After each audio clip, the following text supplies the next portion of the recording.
Welcome to The Lab, where we talk about life and beats with creators in electronic music around the world.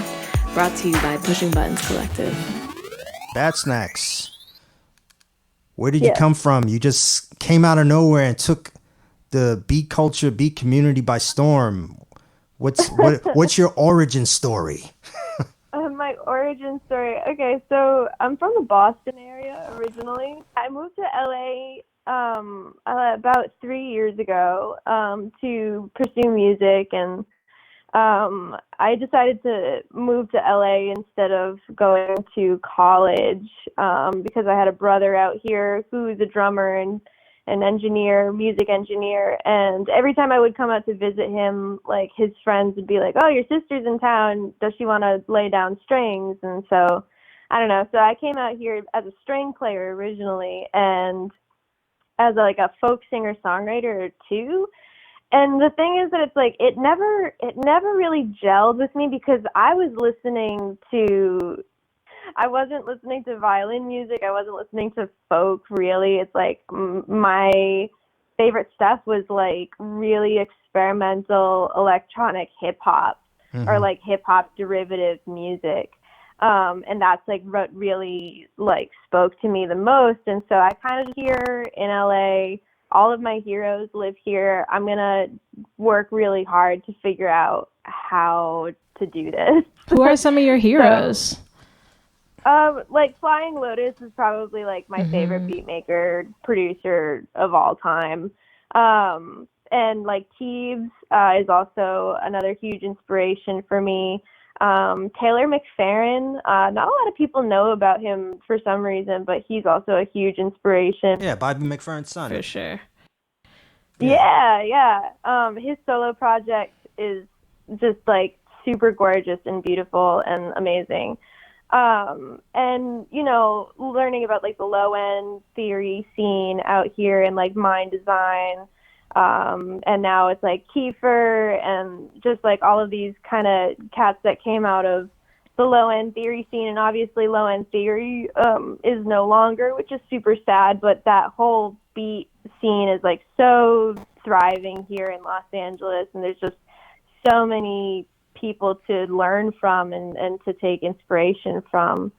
So, you know, that was really my inspiration of sitting at my computer and trying to just figure out how to make the music I actually really wanted to make. Because being a violinist, I had like none of the skills necessary to make cool stuff. Okay. Yeah, and I don't know, I just kept working at it and just been chipping away at, you know, the whole production thing for like the last couple of years. And yeah, I mean, things in the last year just kind of like exploded online a little bit. Yeah. Well, I want to talk about violin and how you work that into your beat making process. I think that's a huge skill to what you make possible. How did you get to like fusing that sound, and how did those two worlds come together for you? So I've been playing violin for like my entire conscious life. I started when I was like 3.5. Just it was like an identity for a really long time. And there was no kind of separating that from me. And so I knew that I needed to incorporate it into beat making and production. And kind of an aha moment for me was that I bought my first synthesizer, which was this synth from Critter and Guitar called the Organelle. And so basically what it does is it takes the input of your instrument, assuming it's a guitar, and it takes the audio input and it synthesizes it. So what I did is I had an electric violin and I put it through the synthesizer, and suddenly I was getting sounds that were completely new to me. Yeah. And it was like super inspiring because here was this instrument that I had been playing for like my entire life, and then all of a sudden it was like a brand new instrument. So I could still play it, you know, very, very comfortably, but it just added so much, you know, in terms of sound design. And so I put that all over my productions because that to me is like, you know, those are my roots, you know, and I always have to take them with me, but it's stylized in a new and exciting way that I feel really excited about. Word. So you're saying that when you play violin on your tracks, you're running it through the Critter and Guitari um, synthesizer to give it that. Yeah, sometimes, but there's that, and I have this pedal called the Enzo by Maris, and Mhm. that one I you put the audio input in, and it actually has oscillators inside of the pedal, so it's not just processing your audio; it's literally taking like audio reactive signal and then actually generating synth sounds from oscillators in the pedal. It's kind of techy, but it sounds really cool. Word. Well, you're dealing with technicians here, so Oh, we're very well word. aware of what you're trying to explain. So I mean, Yeah, awesome.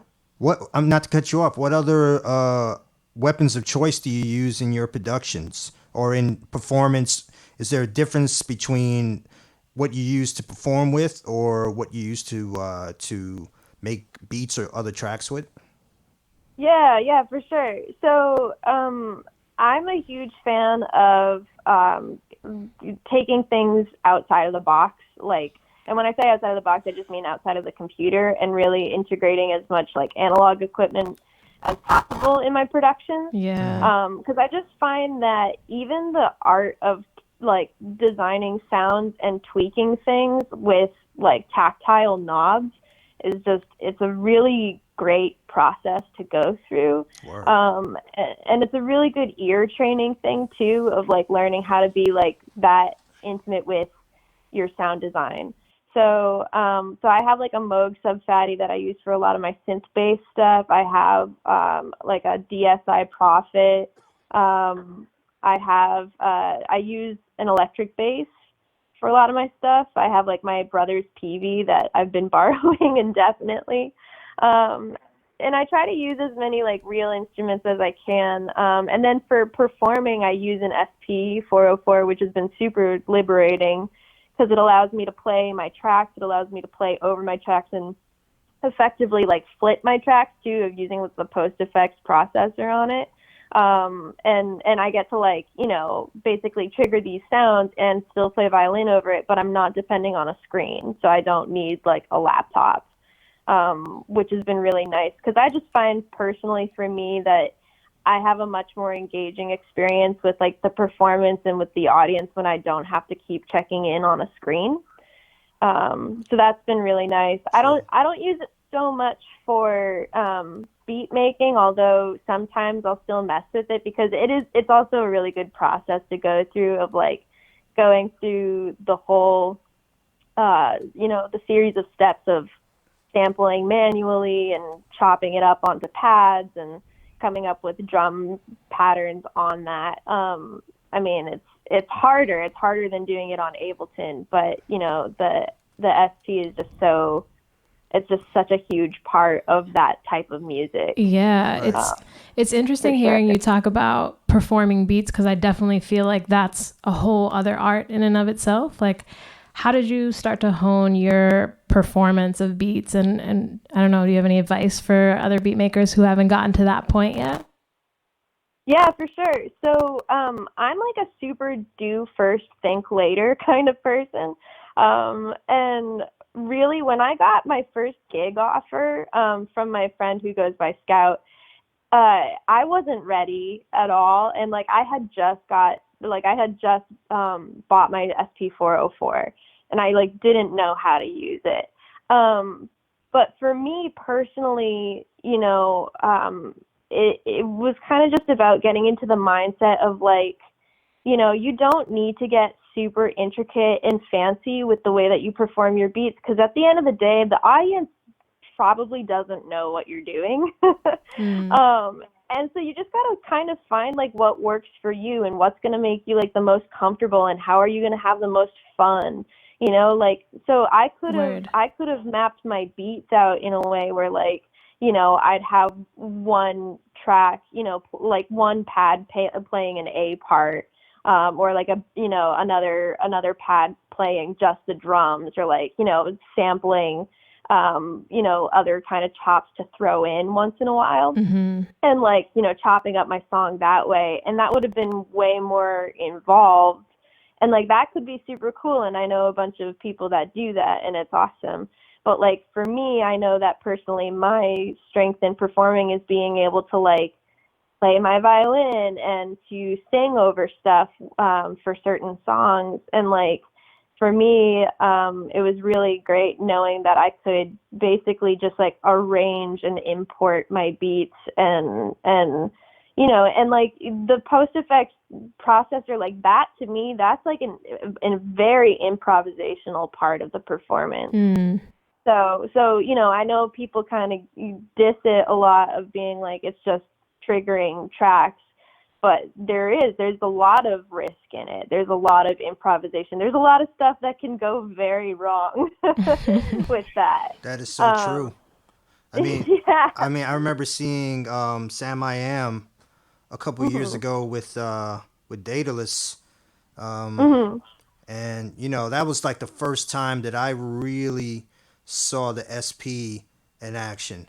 I was up on Low End Theory because they had came to New York a couple years before that, and but I was like, how are they doing that? How are they playing those beats like that? And then when I saw Sam I Am, he had this little 404. He was hitting one button. He was twisting some knobs, and people were losing their minds. So, yeah, because at the end of the day, like, the music, if the music is good, it's going to be a good show, and you can get as complex or simple as you want, really. It's just kind of like what makes you happy. Word. So, I mean, how would you describe your sound right now as far as beats that you've made or, shows that you've done? Well, really beats that you've made, like the Knee Tape you dropped out a couple of months ago. How would you describe, what's the basic foundation? What's the Bad Snacks signature what's the Bad Snacks vibe? signature, yeah. So I have like a couple different ways that I, describe it, and it depends on who I'm talking to too, and like how much they know about that kind of music in general. 'Cause to be fair, like I really kind of jump around different sub styles. I mean, I think everything that I do is definitely in the vein of electronic music for sure, and it is hip hop derivative. A lot of people kind of peg me as lo-fi, which is like, that's fine. They can do that. But that's like a fraction of like what I do. I mean, I love making lo-fi beats. It's super fun. But that really is kind of like the tip of the iceberg because I love experimenting so much.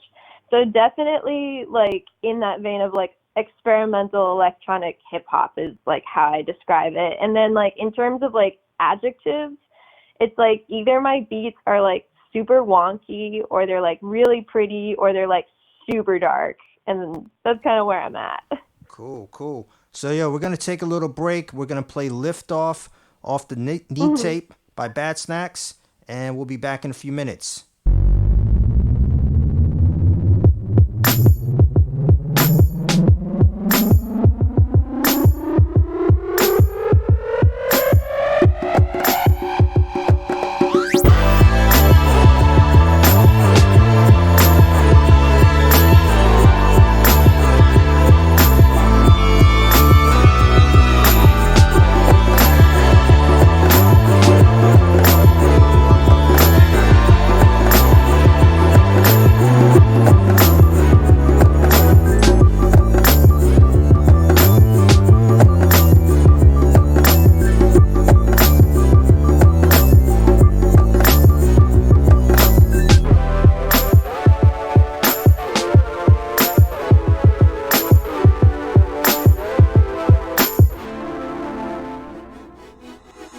So tell us a little bit about your beat making process. Do you usually hear a song that inspires you, or you have an idea, a seed of an idea in your head, then you bring it to life? Like, tell us about what that's like. Yeah, so it's a little bit of everything. 'Cause I make I make something every day, like regardless of how I'm feeling, regardless of where I'm at mentally or schedule wise. I mean, like I'm making stuff every single day. Is this like in the morning, at night, all throughout the day? Yeah, like first thing in the morning. Okay. Usually, like I'll wake up and I'll throw my computer on and I'll just open Ableton before I open anything else. Got you. Yeah, and my whole thing is like I love to set up challenges for myself, you know, because I'm always growing as a producer and as a musician.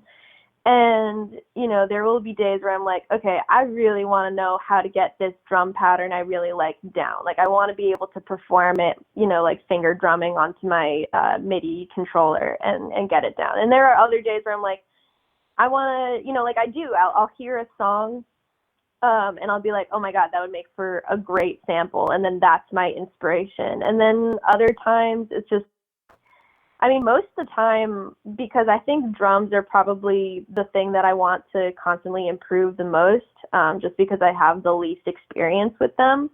I usually open up a new Ableton session, and if I like really have no like inspired ideas, I'm just kind of doing it out of habit. The first thing I'll do is I'll work on a drum pattern, and then I'll open up some like stock electric piano Rhodes sound, and I'll also shed keys and practice keys and try to make beats out of that. And then usually like an idea will stem from that where I'll be like, oh, I should go to my synths now and try this out. Or like I should pick up my electric bass and make this super bass heavy. Or like, oh, this sample I heard would work really well with this chord progression. You know, it's just like that's where the ideas stem.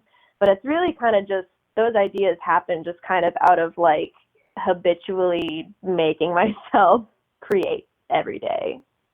That's, you know, I love that you said that you create every day. It's just keep that momentum going. And I mean, like we said earlier at the top of the interview, your trajectory in the last year or so has been nothing short of amazing, because it's the result of your hard work and your what's the word I'm looking for? Just constantly dedication, constantly creating. Like we see that, you know, the Sunday sessions, you're going to take a little break on that. But I mean, that whole discipline of doing the Sunday sessions, working with a lot of other creative art musicians and what have you, it speaks to the work that you're putting in. So I got to ask, do you have a day job? Are you doing this on your spare time? Is this full time? What's your MO right now?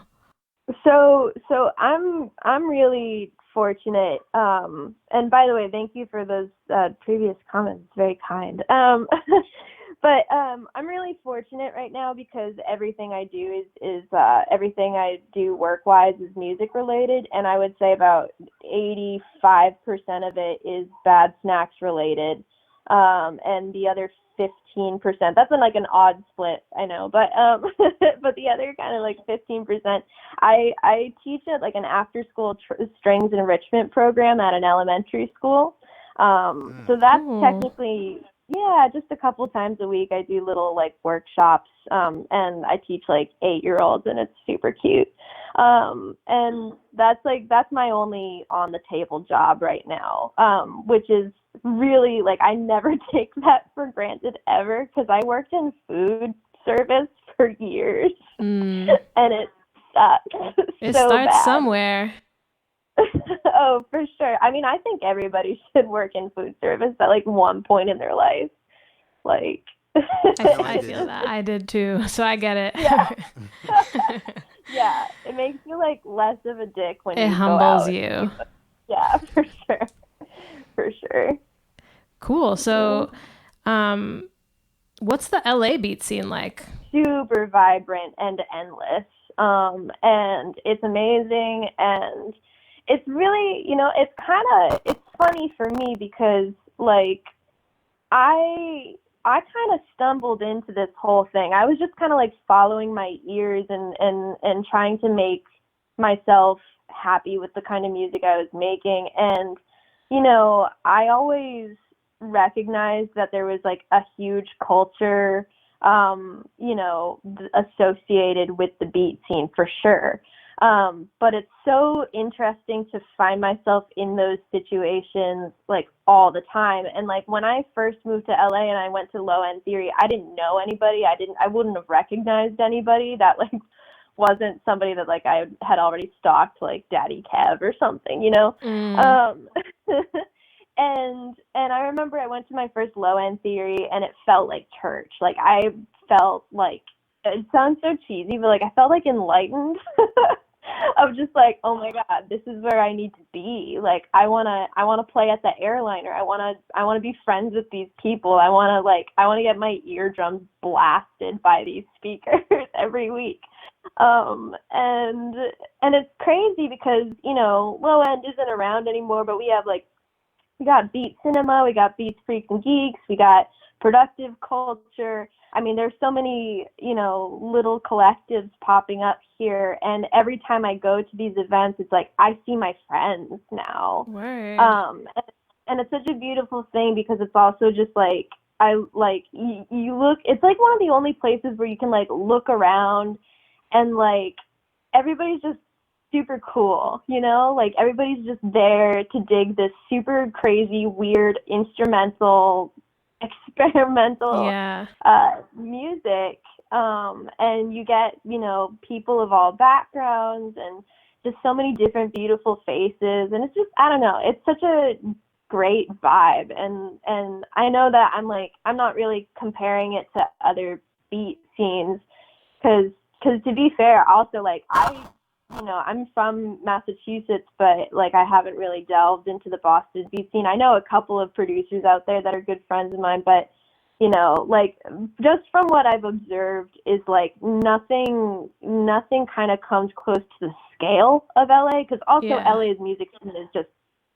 monstrously huge. Yeah, for sure. Boston's is growing slowly. I've been hearing some activity from out there. So definitely shout out to Boston and its growth. But shout out to Roseanne and Night Moves. Super exciting. I mean, speaking of the LA beat scene, how do you feel women are represented on the LA beat scene, or just in general, especially with What's the Divas doing with the Woman of Wonder, Volume 1 and 2? Like, how do you feel that LA represents women on the beat culture scene? Yeah, I mean, it's a good space. It's a good space to be. Like, I've felt very welcomed and embraced, and also, like, I know that these other collectives are very, very active about booking really dope female producers. And yeah, I mean, I think it's becoming way more commonplace, which is dope. I think it's just a matter of like, you know, the ratio is just still off. Like when I play these beat showcases, like so often I have been the only female on the lineup. And it's not like, you know, I mean, I love my guy friends, and it's, you know, it's always a good time, but like it's been very, very frequent, and I know that there are some beat showcases that are like trying to be more proactive about that than others, and I have like a friend who runs this thing called Late Night Lo-Fi that, you know, like he'll do specifically like all women showcases, you know, and so it's coming up. Like people are aware of it, which I think is kind of that's the big challenge, is just bringing it to people's awareness. And then the next big challenge is like, okay, now where do we find these producers, and more importantly, like where do we find you know, the women producers that are like out there but they're not cultivated, or they don't have the confidence to perform yet because whatever reason, but we're making progress. Yeah, we're definitely out here. I mean, I can tell you, for us in New York, like, you know, I mean, not to toot our own horn, but PBC has always kind of led the charge on that, of having women represented in anything that we do. And now you see more, you know, other collectives like In Plain Sight, and Freak Show, where they're like, okay, there's these dope women producers, these dope producers that happen to be women. Let's book them on our shows. And I think more women that make beats, whether they're in a studio, that aren't, like you said before, comfortable with playing their beats out, like somebody like a Miss Madley, who an incredible, credible producer.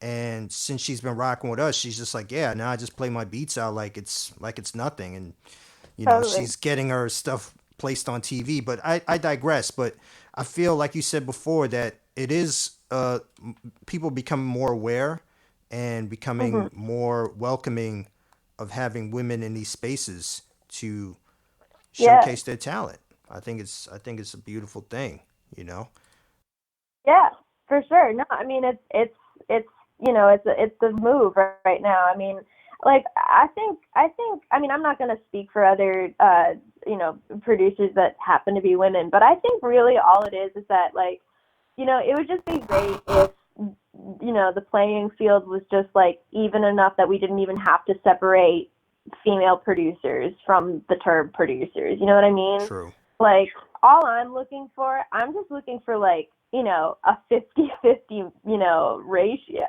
Right. Like that's kind of my dream world. And like I posted this thing on Twitter the other day of saying like I wish there were just more female beat makers, like specifically instrumental producers, because we have enough singers out here in LA for sure. And somebody had like commented, they were like, but didn't you say that you hated being called a female producer? And I was like, well, here's the thing is that it's like, I read this stat that it's like 6% of recognized professional producers identify as female. So like that's 6%. And it's like, if it were more than that, if it were like 40% or 50%, then people wouldn't feel the need to identify me as a female producer. You know what I mean? Exactly. Like, that's all I want. Yeah, because it'll be more commonplace. It would be, instead of women producers, it'll be producers that happen to be women. Producers, yeah. Yeah. It's just talent. Yeah. Talent is talent. Hard work is hard work. Exactly. Yeah, I feel that. Absolutely. And like, one thing that, I'm always wary of is like, I actually really don't want to be given opportunities just because I'm female. Like, I want it to be totally based on my merit. I want it to be based on, my talent and my ability to work hard. Like, that's it. But until that day comes, I'm happy to kind of like, this is kind of a weird role that I actually really wasn't expecting to kind of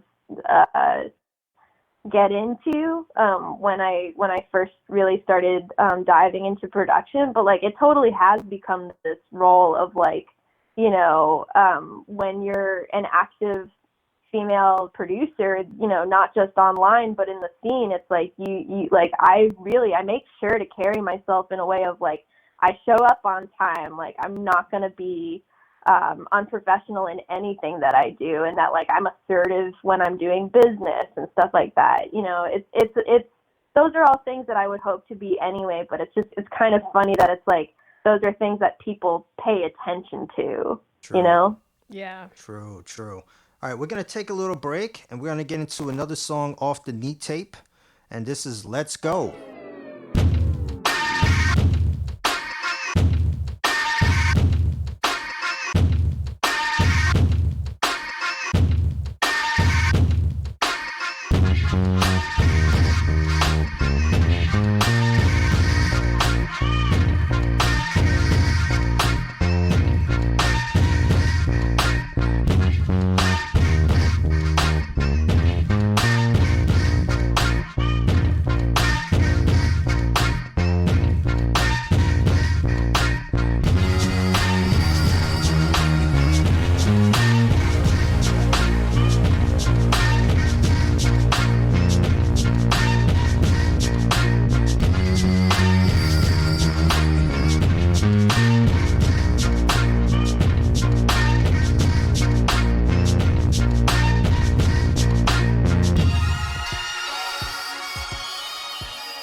You recently contributed to the Women of Wonder Volume 2. Women of the World. I'm sorry, Women of the World. I stand corrected. Yeah. Volume 2, curated by Sadiva out in Australia, out on Yep. Inner Ocean Records. How did that come about? I know she had like an open call. Yeah. Well, okay. So Sadiva is dope. She's awesome. I've been actually a huge fan of hers for years. And I think that what she does is so cool. And like I remember last year, they were, calling for submissions for the Women of the World, the first volume. And also, like, I'm also a huge fan of Inner Oceans. I think they're really cool. Yeah. And they put out great stuff. And so I just wasn't ready last year. Like I didn't have any content to submit. Like I was still getting my act together and I didn't have any beats to submit. So I just didn't. But I know, Sarah, the instrumentalist, she's a friend of mine and she was featured on that. Gillespie is also a friend of mine who was featured. And Gillespie and I were playing a show out here, a few months back. And she goes to me, she was like, "Are you going to submit?" And I was like, I really want to, but I'm just like so stacked with work. And she like went to me, she was like, "You should really do it. Like, it's a really cool project. Like we're out here. Like, it's a really great way to, kind of amplify the voices of the female producers that are out there and that are being really active." And siren. And yeah, I mean that was kind of just like the only real like motivator that I needed. I mean, I wanted to do it anyway, but Jill was like, "No, you should really do it." And I was like, "Okay, fine."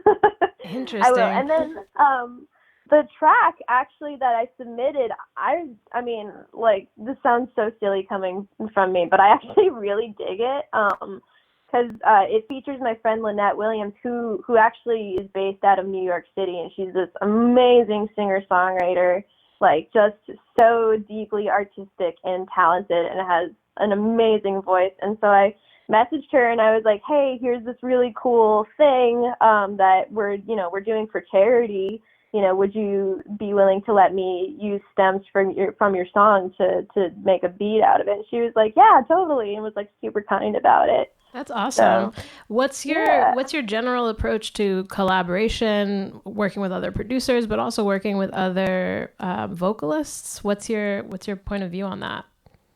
Yeah, I mean, kind of something that I've just like learned from being out in LA is like skill and talent and taste is like one part of the equation, but the other part of the equation that is like arguably even bigger is like, are you a good hang?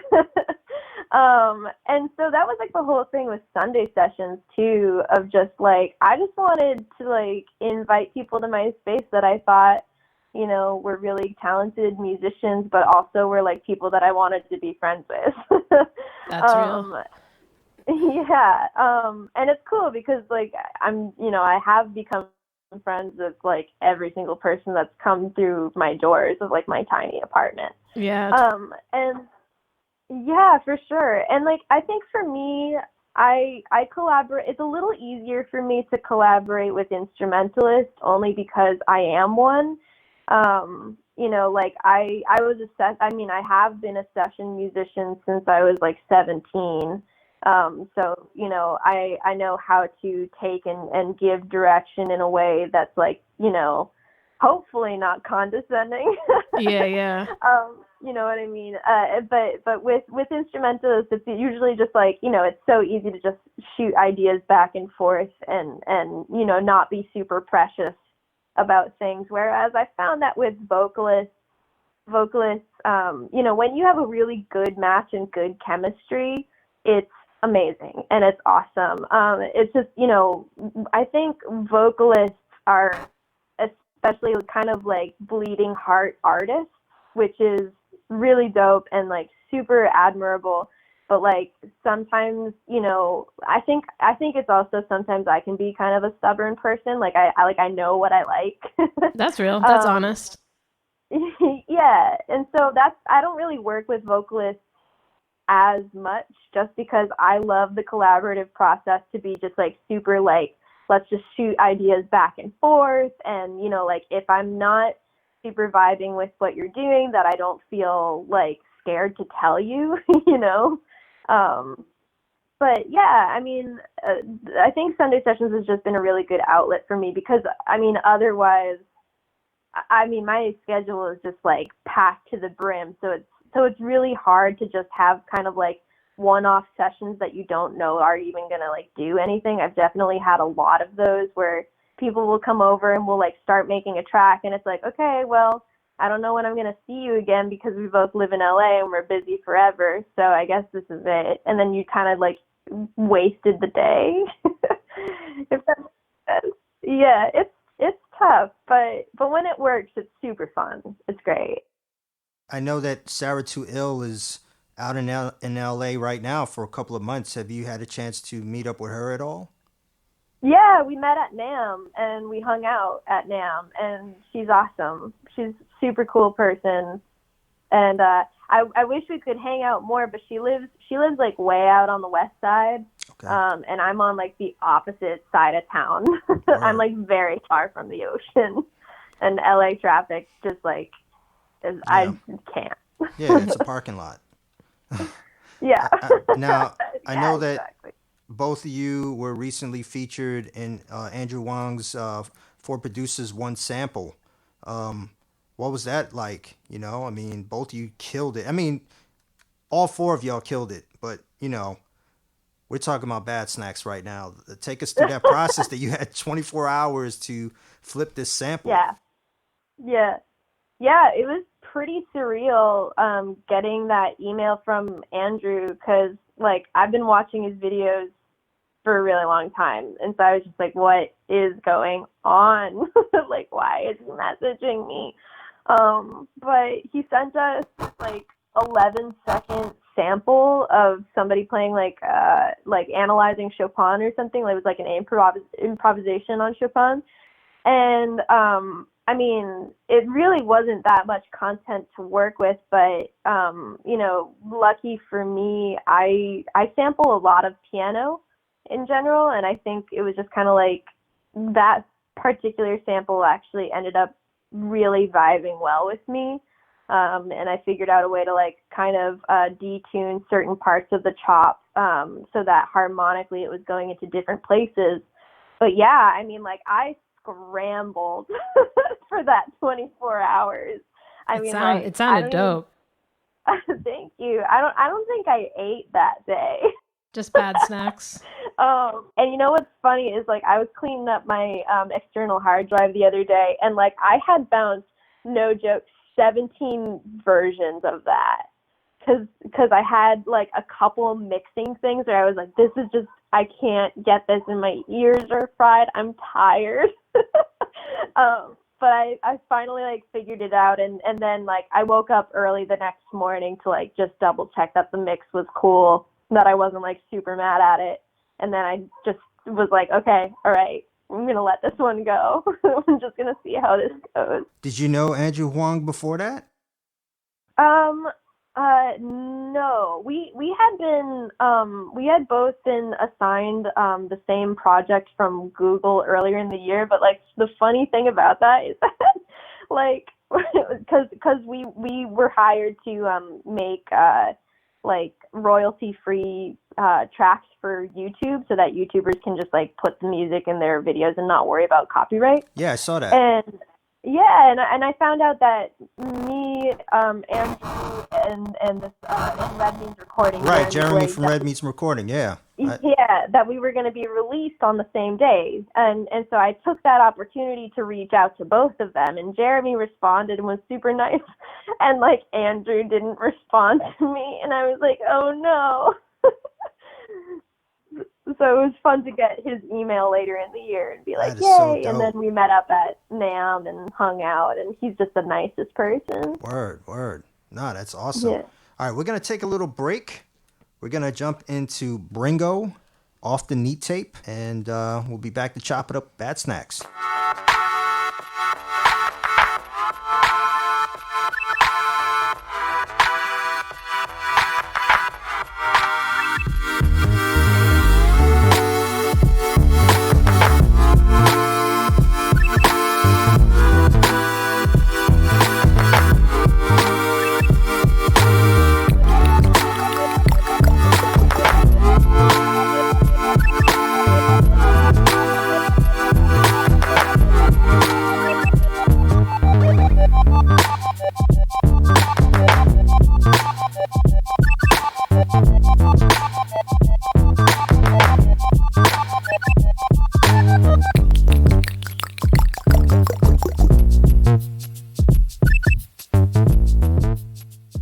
I'm assuming that, you know, added on to, you know, the fact that you're dope, your online presence on YouTube and on Instagram have been, you know, just everywhere. I mean, what do you do? What's the secret? Yeah, what's the secret sauce especially as far as like YouTube? Yeah, man, it's been crazy and really actually kind of hard to comprehend sometimes because like I see the numbers but they don't make sense to me. Especially because like a year ago, I think it was May of last year, I had just cracked 1,000 followers on Instagram and like maybe 3,000 on YouTube. And obviously the numbers are kind of different now. And so I had made it a point to focus more on Instagram growth. And I found out that people really, really enjoy like watching live performances. And then also like, I didn't realize that there was such a massive like SP404 subculture on Instagram. Which is probably just like me being super naive. Like I just had no idea that people were so passionate about it specifically on Instagram. So I started making tiny videos of like my little lo-fi loops and then like messing around with, you know, performing them on the SP, and those posts would like be reposted onto other sites, you know, like Lo-Fi Vibe and Vibe Room, and you know, and I know that you guys do a lot of that kind of stuff too, and it like super helps. And then it's kind of funny because it's like, it wasn't like I sat down and was like, okay, what's my marketing strategy here? It was like everything was like stumbled upon by accident.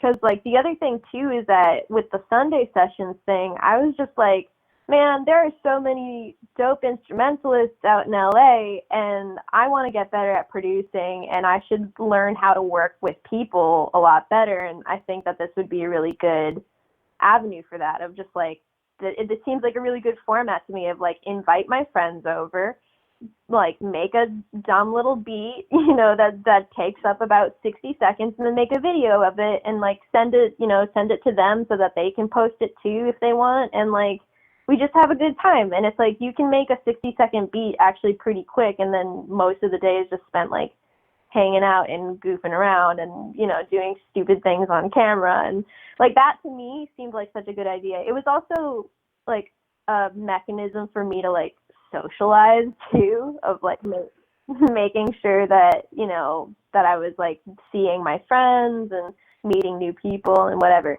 But, you know, kind of bringing it back to your question, inadvertently, I didn't even take this into account, but like when you collaborate with people that frequently and you're making really, you know, like, you know, you're trying to make really good content and really good music, and it gets posted onto their page, it's like, then all of a sudden you're cross-pollinating with like their following. And so like I've had friends come on that have, you know, like 300 or 400 followers. And then I have friends that have come on that have like 50,000 followers or even more, you know, or like Andrew Huang did a Sunday session with me, and he's got like, you know, like 100-something thousand. And so that I think was kind of like a huge indicator of growth. But the kind of like the big catalyst was the Andrew Huang video for sure, just because that video, I mean, he's got like 1.5 million subscribers. So that video did helped a little well. bit. Yeah. Like sounds... I went from, go ahead. No, go ahead, girl.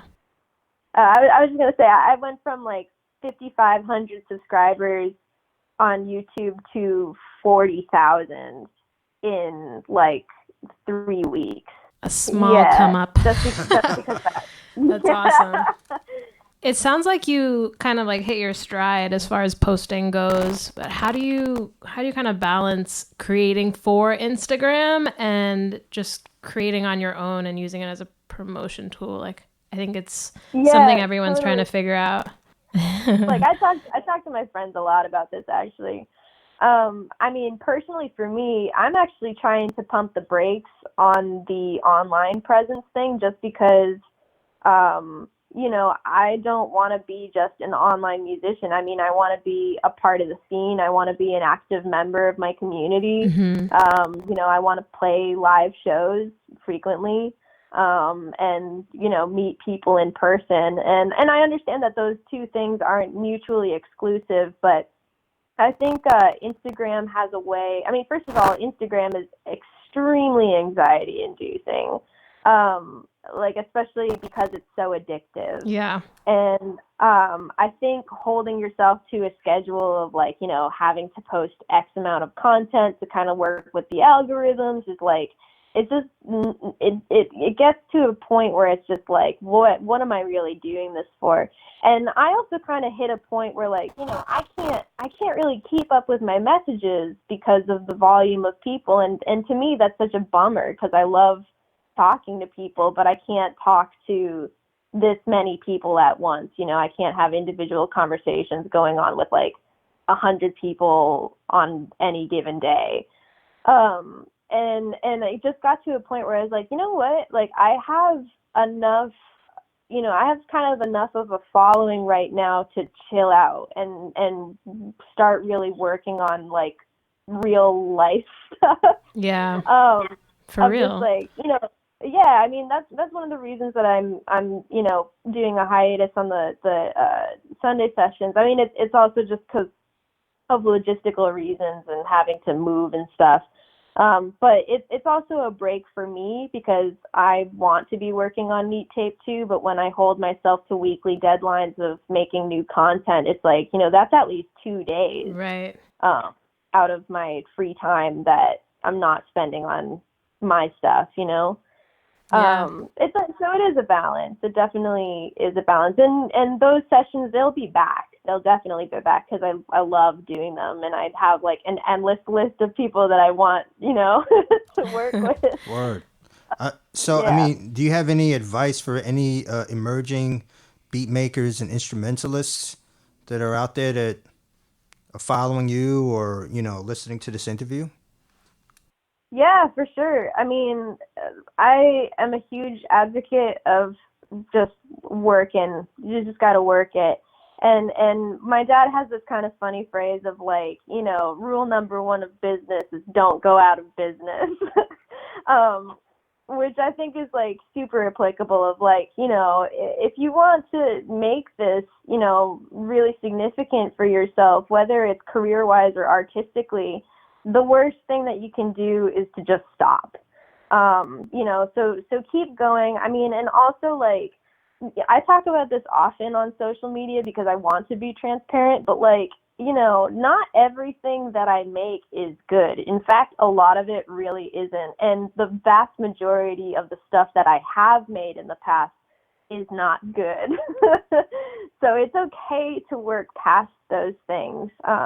But, you know, no matter where you are, I would definitely suggest that, you know, you keep yourself the priority. And, you know, you get kind of trite advice a lot of like, you know, follow your heart and, you know, like do what you want. But it really is. It's just like, you know, don't try to copy other people's sounds. Like do what makes you happy.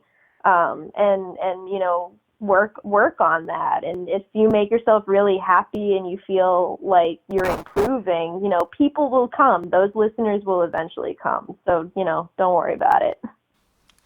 That's awesome. And so you mentioned something about Neat Tape 2.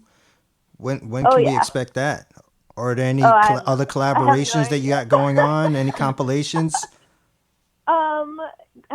You know, right now is definitely like I'm kind of putting my head down and grinding away at a lot of tracks. And you know, truthfully, like I mean, I'm hoping to have a draft of Neat Tape 2 ready to go by this fall, but I would probably expect that it wouldn't be released until either late this year or early 2020. Cool. Don't rush the process. Yeah. I'm not gonna this time. But you know, like I've also had definitely moments in the past of like when I have like a track idea that just hits me really strong and I'm able to finish it in that week. Like I'll release it as a one-off. So, you know, there's always something in the works, and I'll probably release a single, if not two, before Meat Tape. Cause I'm always working on stuff, like constantly. Awesome. So listen, we're gonna cap it off. Do we have any shout outs? Anybody that you want to thank or anything like that? Well, I want to thank you guys for having me on. And yeah, I mean, just like, I guess shout out to, you know, basically anybody who's been following and supporting this kind of wild ride. You know, I'm always grateful. Always, always, always, because, you know, I get to do what I love every single day. And, you know, it's still work and it's not always easy, but, like, it's, you know, it's, like, the most fulfilling thing. So Word. I'm a happy person. Keep shining, you know? girl. Keep shining. We see you. Keep shining. Well, we want to thank Bad Snacks for taking time out of our busy schedule to sit down and talk to us. I'm Pays Infinite, aka Infinity P. I'm Bamada. And we're going to close the show with the last track off of the Neat Tape, Homecoming.